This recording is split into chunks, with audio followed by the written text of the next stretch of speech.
Ya, Assalamualaikum warahmatullahi wabarakatuh. Perkenalkan, nama saya Muhammad Nasrul Aziz, kembali lagi dengan saya. Sekarang ada di modul 6 ya. Nah, kali ini saya akan melanjutkan tugas praktikum data mining kelas C. Kali ini kita akan clustering pada dataset iris dan akan melakukan clustering menggunakan K-means. Yang pertama kita harus melakukan normalisasi dulu terhadap datasetnya, yaitu menggunakan normalisasi min-max. Kemudian ditampilkan scatter plot sebelum di clustering. Nah, jadi bisa membandingkan nanti setelah di clustering seperti apa. Nah, kemudian di clustering, kemudian ditampilkan data scatter plotnya setelah di clustering dan analisa perbandingan scatter plot sebelum dan setelah. Nah, dan kemudian tentukan manakah kata terbaik jika dilakukan analisa secara visual. Nah, dan untuk ini 1 sampai 6 ini diulangi dengan atribut seperti ini, kombinasi atribut seperti ini. Yang pertama kita persiapkan dulu apa yang diperlukan, yaitu Panda, kemudian Matplotlib, tadi scikit-learn, yaitu cluster, import K-means, yaitu untuk K-means-nya, clustering K-means. Kemudian ada scalar pre-processing, yaitu min-max scalar atau normalisasi menggunakan min-max ya. Biar lebih cepat kita menggunakan min-max scalar. Kemudian dari sekalian dataset kita import iris-nya tadi, dataset iris. Nah, yang pertama kita lakukan data iris itu kita ambil dari yang tadi sudah diimport.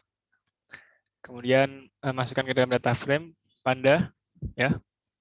Kemudian di sini saya memotong tiap soal yang tadi ya, atributnya sesuai dengan yang di sini. Sepal-length, sepal-width, sepal-length, petal-width, sepal-width, petal-width, dan petal-length, petal-width. Ya, ini bisa kita lihat datanya masih sebelum dinormalisasi. Kemudian saya membuat function untuk tiap-tiap soal tadi yang ada di atas. Ya, ini misalnya normalisasi dataset, kemudian plot scatter, terus clustering, dan juga scatter setelah di clustering. Untuk yang pertama normalisasi, kita ambil data yang ada di data frame dan kolomnya, tiap-tiap kolom. Kemudian kita masukkan ke dalam variabel, di sini scalar, dan kita panggil yang setelah kita import tadi, kita panggil min-max scalar. Kemudian kita feed data frame yang kolomnya tadi. Yang tiap kolom tadi yang sudah kita loop. Kemudian kita data frame yang kolom, kemudian scalar.transform untuk mengubah tiap-tiap kolom. Nah, kemudian kita, untuk scatternya saya ini menggunakan yang X dan Y ini untuk menampilkan sumbu X dan sumbu Y ya. Nah, ini data frame yang X untuk X-nya, ini untuk yang Y-nya. Jadi kita tinggal memasukkan nama kolomnya ya, X sebagai X dan Y. Kemudian clustering, saya masukkan ke variabel KM untuk K-means yang sudah kita import tadi dengan N clusters, yaitu K, yaitu yang kita masukkan sendiri sesuai dengan kenangan kita. Kemudian saya simpan di YPredicted untuk yang sudah dipredik, sudah diprediksi klasternya tadi. Kita feed predict ya, dari KM tadi kita feed predict, kemudian masukkan data frame-nya, kolom dan semua kolomnya akan di clustering. Kemudian di sini saya printkan hasil prediksinya. Kemudian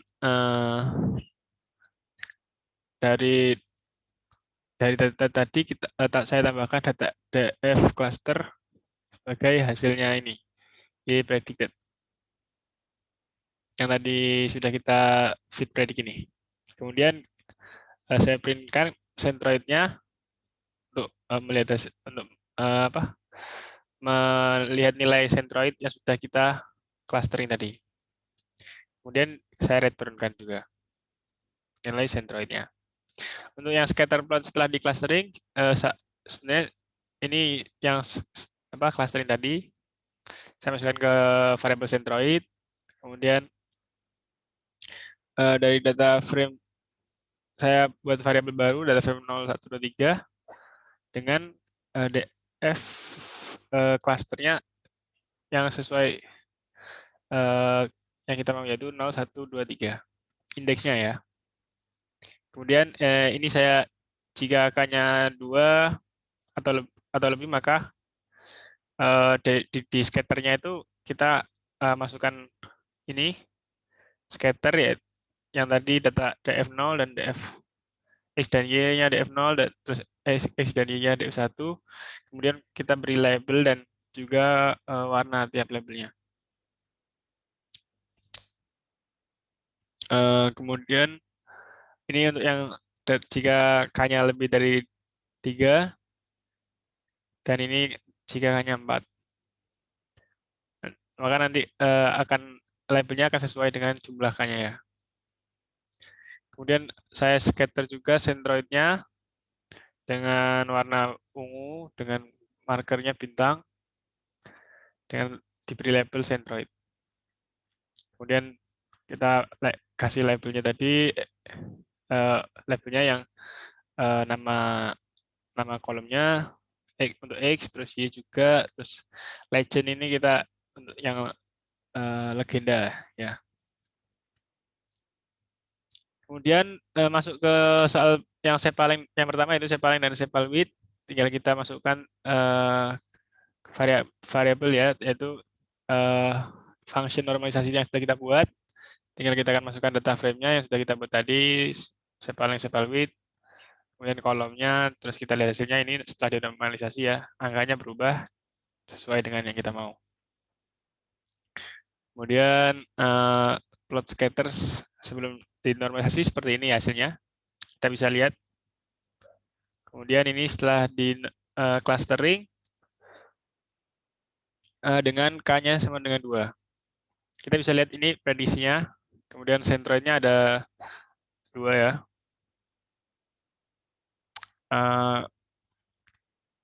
Ini sembunyi. Ini yang pertama K-nya sama dengan 2. Jadi ada 2 kelompok besar ini. Ya. Kemudian yang K-nya sama dengan 3 seperti ini. Centroidnya juga ada 3. Cluster prediksinya juga bisa dilihat di sini. Nah, kalau K-nya 2 sama K-nya 3 juga berbeda. Kita bisa melihat yang sebelumnya cluster indeksnya 0, kemudian sekarang bisa dipisah lagi antara ini yang hijau cluster indeks 1 dan juga cluster indeks 2. Kemudian yang 4 di sini ada tambahan untuk yang warna biru, cluster indeks 3. Senternya jadi 4. Namun untuk soal nomor 5 ini yaitu menganalisa perbandingan scatter plot sebelum dan setelah di clustering. Dan juga nomor 6 yaitu menentukan mana yang terbaik secara visual. Menurut saya untuk soal sepaling dan sepaluit ini nomor yang K-nya sama dengan 3 ya. Karena untuk K sama dengan 4 ini juga sebelumnya yang ada di sini malah bergabung di sini, malah ada baru. Karena di sini sudah satu kelompok gitu ya, sudah satu kelompok besar. Ini satu kelompok. Sedangkan di sini kayaknya ini satu kelompok semua ini, lebih dekat.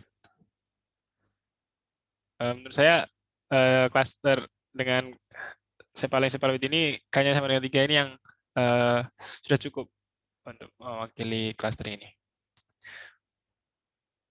Kemudian untuk sepaling dan petal width sama saja normalisasi, terus kita lihat sebelumnya seperti ini. Ya, kemudian K-nya sama dengan 2, K-nya sama dengan 3 seperti ini, dan K-nya sama dengan 4 seperti ini. Untuk sepal length dan petal width ini kita bisa membandingkan ya. Kalau di sini kita lihat angkanya sama dengan 2, sepertinya masih banyak outlier ya di sini. Sebenarnya kita bisa hapus saja outlier yang terlalu jauh seperti ini dan ini ya.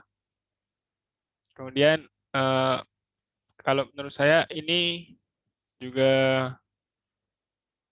eh, sama dengan apa, tentunya lebih itu ya, lebih spesifik atau lebih detail ya. Jadi mungkin lebih baik juga menurut saya masih ragu, cuman menurut saya seperti itu. Empat ini yang lebih baik ya kalau di Sepal dan Petalit ini, karena datanya juga cukup acak. Maksudnya kalau kita lihat di sebelum di cluster sangat menyebar ya datanya, tidak tidak mengelompok seperti itu. Kemudian untuk Sepalwit dan Petalwit kita bisa lihat di sini ya. Ini kalau kalau kita lihat di ini, kita sebelum di clustering saja sudah kayak terbagi menjadi dua gitu ya. Ada yang ini, kelompok ini, dan juga kelompok yang ini.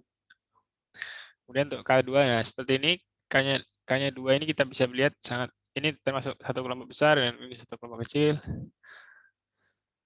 Kemudian untuk K3, ini yang kelompok besar tadi dibagi dua, seperti itu kan. Terus K3, ya ini nyempil di tengah. Sebenarnya yang 4 ini juga baik ya Kak, lebih baik. Mungkin lebih baik, cuma menurut saya K2 ini juga sudah mewakili kelompok yang sudah cukup untuk mewakili satu kelompok ini dan juga kelompok ini. Jadi mungkin K2 ini juga sudah cukup sudah baik lah untuk clusteringnya. Karena juga sudah mengelompok gitu. Cuman mungkin ada outlier seperti ini ya, yang sangat jauh ini. Mungkin ini bisa diabaikan seperti ini, ya kan? Ini terlalu jauh, jadi mungkin bisa dihapus. Kemudian untuk yang beta length dan beta width, nah sama saja ini kita lihat sangat mengelompok di sini, kemudian sangat jauh jaraknya, ada kelompok lagi ya. Nah, seperti ini, tapi ini ada satu yang nyempil ya, yang ada di sini, jadi mungkin ini termasuk outlier, jadi mungkin bisa dihapus agar datanya tidak terganggu. Nah, kita bisa lihat di sini yang sebelumnya ada di cluster indeks 1, kemudian tiba-tiba ini berganti ya, setelah di K-nya sama dengan 3, dan ini K-nya sama dengan 4. Eh, Mungkin K4 ini lebih detail atau lebih spesifik kelompoknya ya, lebih kelompok kecil-kecil begitu. Namun menurut saya ini dua kelompok ini sudah cukup baik karena juga sudah mengelompok sendiri kan, kita bisa melihatnya kalau dari analisa visual ya. Ya itu saja, mungkin itu ya clustering menggunakan K-means, dan ya terima kasih dari saya, itu aja. Mungkin kita bisa bertemu di lain waktu untuk melanjutkan modul selanjutnya. Ya terima kasih atas waktunya. Wassalamualaikum warahmatullahi wabarakatuh.